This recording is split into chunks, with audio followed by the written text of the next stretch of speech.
Welcome in then to the latest edition of Extra Time. Thank you for your questions. I think pretty much all of them about the Champions League. I've just become a dad today to a beautiful baby girl. That's not me. This is the person who's written in. And City won the treble. No question for the panel, just a happy football-loving dad.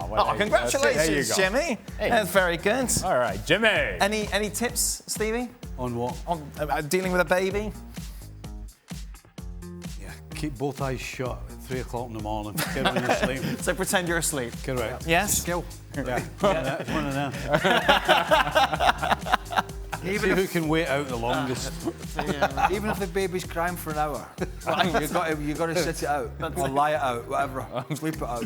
Did you throw in a fake snore as well, or was that just over the top? You've got to throw in that in the morning. What? Oh, did you get up at 3:30 this morning? I thought I heard something. Oh dear. Wow. I had a message from your wife this morning, Stevie. I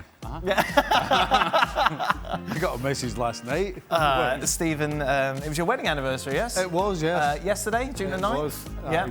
And she said, happy anniversary, and you went, oh, it's not June the 7th, is it? No. And she went, no, it's June the 9th. I was driving home last night, and she called me, she went, oh, by the way, happy anniversary. I went, joking, it's not June the 7th, is it? I went, it's not the 7th, it's the 9th. How many years have you been married? 75. I know the answer. 40? 41. 41. 41. It's a trick question. Trick question, Dan. Trick question. Why you asked me if you knew? Well, because I was wondering if you knew. And Clearly obviously not. he didn't. Fair enough. Congratulations, Jimmy. Craig, did Pep Guardiola just confirm that he's the greatest manager ever? Oh, I mean, that's just great. Yeah. I mean, there's an argument to say they're one of the best teams to watch. Not today. Right. I think he's up there. And actually, one of the guys that were mentioning people that have done it with treble, Paisley did it 3 times. Or was it 3 times? No, it's Fagan. Oh no, he won 3 Champions We won Leagues. 3 Yes. champions. No. Yeah. Bob Paisley. Yeah. But yeah, what he's doing, and Robbo said it in the shows, innovative stuff, great coach. But yeah, It's like trying to say who's the best team ever. You can't. Who's the best team ever? As a surprise. No, you can't. Right. There have been. Yeah. I mean, how do you judge what Pep's done against Jock Stein, for example, at Celtic? I mean, you can't. Jock's no longer with us, but apparently he's made. Craig Burley. I mean, you can't. Is he the best manager of his generation? Yes. Yes. Yes. Yeah. I would say that. Yeah. Yeah. Yep. I mean, I love me some Ancelotti, but it's a different style as well, and it's a different set of circumstances. Pep Guardiola, you cannot argue against his success and style of play, and he changed the way the game was played, certainly in the teams that he has put his hands on them, and Bayern Munich and Manchester City, Barcelona, of course. People say that it was just because of Messi. Well, no, you still have to find a pattern of play. You still have to find rhythm and confidence, and I think the most important thing, and was mentioned in the show, is that he holds his players accountable. Unlike many other managers at this level that allow the players to run the team, you never question as to who the boss is when Pep Guardiola is involved. I think we're all just grateful that it was settled in 90. Imagine being forced to watch another 30 minutes of that. Fair enough. To be fair, that's a good point. Yeah, it's a very good point. Plus, you've got a busy evening ahead, so you want to get home. Apparently I have, yeah. You want to get home for that. What am I doing? What was worse, the match or the refereeing, Stevie? By the end of the game, I was getting annoyed at the referee. Yeah. Yeah. Yeah. I thought he made some rotten decisions, both ways. And I didn't like his attitude. I hate referees who get in your face and talk to you as if you're a kid. Right. That's the one thing that gets up my beak about referees. You don't need to do that. This is the guy that was magnificent in the World Cup final. Yes. I mean, really good in a very difficult match. So, do you remember what was the name of the referee on that podcast? Remember who was funny? Oh, here we go. The referee, what was his name? yeah. All right, here we go. This is good. Good, No, good. because Good material. No, if I can remember his name, because the important thing is what the referee did during the game that kicked it off, got really right up my beak. Right. This other referee noticed very early on in his career that if you make it confrontational, you're never going to get anywhere. Right. So whenever he wanted to speak to a player, he didn't do what this referee did today. He didn't go like that. Right. Because all you're doing, it makes it a fight now. You're antagonising them. Completely. So what he did was he would move to the side and ask the guy to come with him. Oh. And he said every single time I did it and I had to do it, he said it worked. Took the air out of everything.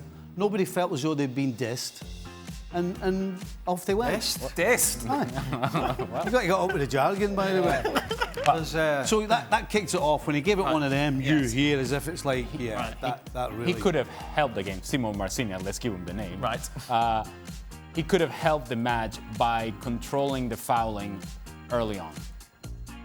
Even if it was with an early yellow card, just to make sure that it wasn't about just breaking rhythm, fouling, grabbing, pushing, shoving, and then it becomes that sort of match that it was for the length of the 90 minutes. He could have done something about that, but in terms of the overall refereeing, I didn't think it was terrible. I think the match itself was terrible, and he played a part in that. Some of the niggling calls were a little strange for both sides, but there was no big calls. No, and that was good. At least we're not Yeah, sitting there was going, no handball. and no need for any VAR no reviews Roma. either.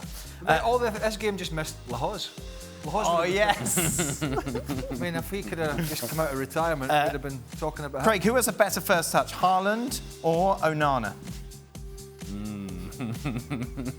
I just think Erling Haaland just did not have his best night tonight. But I do agree with what Stevie said on the show, was some of the garbage that was sort of piled up to him wasn't the best. It wasn't like they were drilling it up to his feet, right, or they were playing it up at chest height where they were playing it up around his head. That being said, the few that did go up to his feet, he didn't do particularly well with them. Now the Manchester City have won the treble, Stevie. Are they better than the '99 United team? Oh, yeah, you can't. I don't think you can. You can't judge. Right. You really can't. Which would you prefer to watch?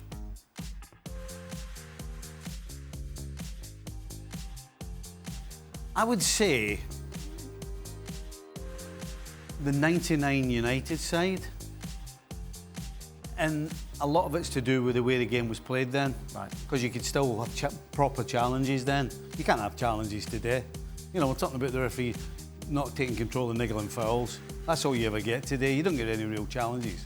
So for that reason, You like a good challenge? Well, I like some determination and some guts and some fire. Right. And two people going at it, and then that's it. As opposed to... He sees a challenge as like a big dinner. That's not a challenge. It's a big challenge. That's not a challenge. That's not a challenge. That's not a challenge. No, that's not a challenge. No, exactly. It's not a challenge. I was going to say, give me something and get my teeth It's into it. interesting, Man United also, talking about the treble winning side, the game in the Camp Nou, is they also did not play well in that final. No. They were given a bit of a pasting by Bayern Munich, but it was those two late goals, and it's just these kind of moments, like the moment it came for Rodri and then the moment for Lukaku, and it didn't go his way, so difficult. The game was just different then. Right. Is there a player, Ali, as unlucky as Lukaku? He blocked his own team's shot for both Belgium and Inter. Not luck, is it? Oh, hold on. They're having Stevie's having a conversation. No, I thought he was going to say it's not luck, right? Is that what you were going to... Lukaku's misses. Okay. Is that not what you were going to say? What are you talking about? Right. I thought you were going to answer. No, but see, you missed the question. I was going to be in tune with you, I thought, because I thought you were going to say that's not luck. Yeah, but hold on. You missed the question, Stevie. It wasn't about him missing chances. It was about him blocking chances. Oh, I thought you said was he... Is he unlucky because he blocked, obviously, the chance in the World Cup? Oh, sorry. Yeah, as soon as you said the first bit, You went to Craig. You didn't listen to the end of the I didn't. You're right. Yeah. Thinking about dinner again. Yeah, it's not his fault. just go to Stevie. Go to Stevie. He's got the answer.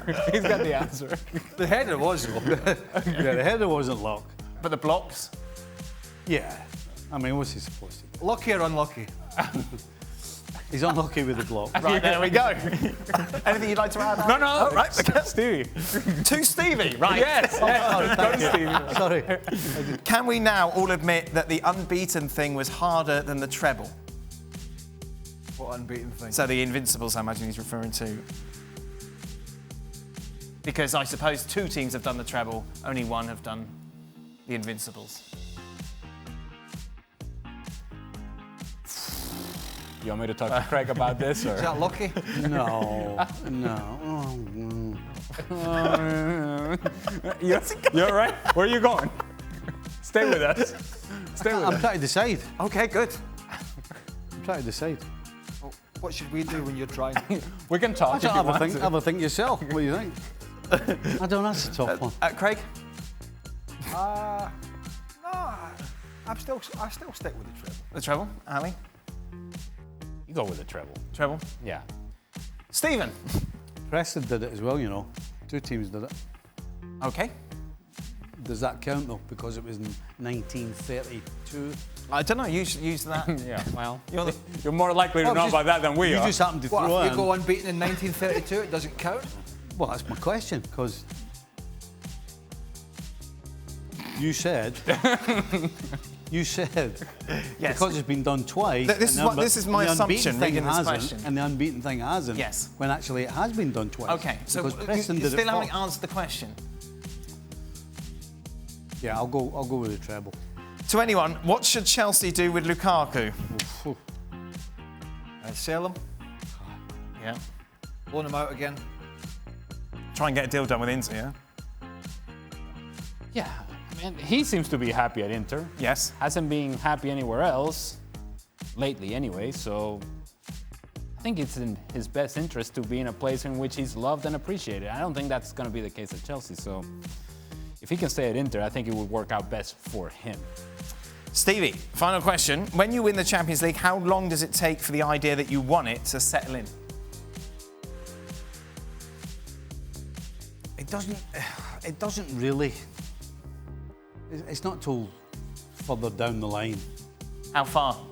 Well, especially when you're in a team that's challenging for Champions Leagues and winning Champions League, it just seems like a normal thing. Right. It just seems like that's the way it is. It's not until that sort of breaks up, and then you end up being like everybody else, and all of a sudden you go, holy smoke, That was good. that was good. We were champions of Europe, and the team was fantastic. So it doesn't really settle in until you're so far away from it, and then all of a sudden you realise that you've won it. You realize how much pressure Manchester City and their players must have been under, given their reaction and their emotional release at the end of the game. Yeah. Tears, sobbing. They couldn't hang to their emotions. It was, now, you know, tears and emotional release after you win is pretty normal, but it just felt like it was more a relief for them to be able to accomplish what they had set out to accomplish and what potentially they probably would have thought they should have already accomplished. And to be able to do it in the manner in which they did today, I think there was even more relief and more of an emotional release for them. I think this was an important moment for those players to be able to, look, we've won everything, and now we truly have won everything. What about Celtic? When did it kind of sink in? Because you were under like that pressure, wasn't it, to stop Rangers doing the 10 in a row? Mucked it up with the week before the 0-0 draw. Finally got it done. On the final day, yeah. When the final whistle went. Basically. Is that when it kind of hit you? Well, there was so much pressure that season from the supporters in particular. Yeah. Because Rangers were going to do something that historically had never been done in Scottish football, which was win 10 titles 10 years in a row. Rangers had won 9 in the 60s or 70s, whatever it was. Yep. Celtic had won 9 in a similar era just before, and that great side from Jock Stein, the first British side ever to win a European Cup, all with Scottish players. Yep. And they were just roaring through Scottish football. And then for years it was a mix and match of who was winning it until Graham Souness and Walter Smith put this great Rangers team together with the Gascoigne and the Laudrups and the Goffs and the Basil Bowleys and all these players. And so they're going to do something historical, and it just so happened to be the season that myself and a few players signed. And it's almost like you got sort of thrown in there and went like, go and deal with this. So as soon as it was done, it was relief, because we were walking out every day after training to the cars, and supporters were out there basically with fingers in the face saying, you better not screw this up. You know what I mean? Like, every single day. Every single day. Can you go from relief to celebration? Like, is there? Oh yeah. Celebrating's easy, isn't it? As soon as Kenny McLean or Kenny, whatever his name, The referee blew the final whistle. It Yes. was like, right, lads. There you go. Goal. That is it. Do you remember the name of the referee on the podcast yet? See? Jesus. Alan Kelly. No. Well, thank you very much for watching ESPN on YouTube. For more sports highlights and analysis, be sure to download the ESPN app. And for live streaming, premium content, and let's not forget as well, ESPN FC 7 days a week. Subscribe to ESPN Plus.